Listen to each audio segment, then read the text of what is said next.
अस्सलाम वालेकुम जी। उम्मीद करती हूँ कि आप सब खैरियत से होंगे। अल्हम्दुलिल्लाह मैं भी ठीक हूँ। और आज जुम्मा है और बहुत ही रहमतों वाला और बरकतों वाला दिन है। अल्लाह पाक आप सबको खुश रखे, शाद रखे, आबाद रखे। तो बहुत ही प्यारी सुबह का आगाज़ हो चुका है और मैंने कॉलेज जाना था तो मम्मा मुझे कहती कि चलो रोटियाँ बनवा के लाओ, तो मैं रोटियाँ बनाने आ गई हूँ। थोड़ी थोड़ी सी बन रही हैं, थोड़ी थोड़ी बन रही हैं। तो जैसे ही बन जाएगी फिर मैं कॉलेज जाऊँगी। अब मैंने मोबाइल को घुमाया, अभी मैं ऐसे घूम के बैठती हूँ।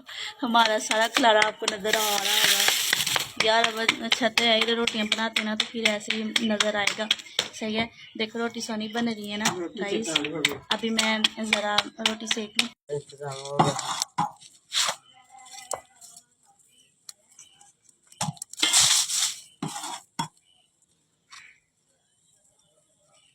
गाइस ये रोटी मैंने सेक ली है एक, और दूसरी आप जी ने ऊपर डाल दी है। सही है गाइस एक रोटी मैंने सेक के दूसरी ऊपर डाली है।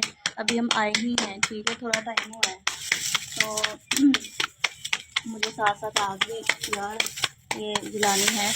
ये ना हो कि वीडियो बनाने चक्कर में मैं सारी रोटी वगैरह जला दूँ हैं।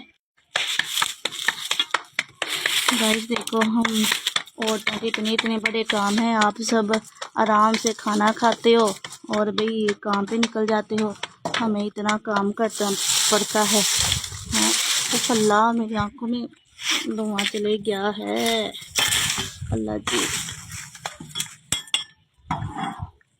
चलो भाई, जैसे मैंने मोबाइल रखा हुआ है ना, मुझे लग रहा है मेरा मोबाइल सड़ जाएगा।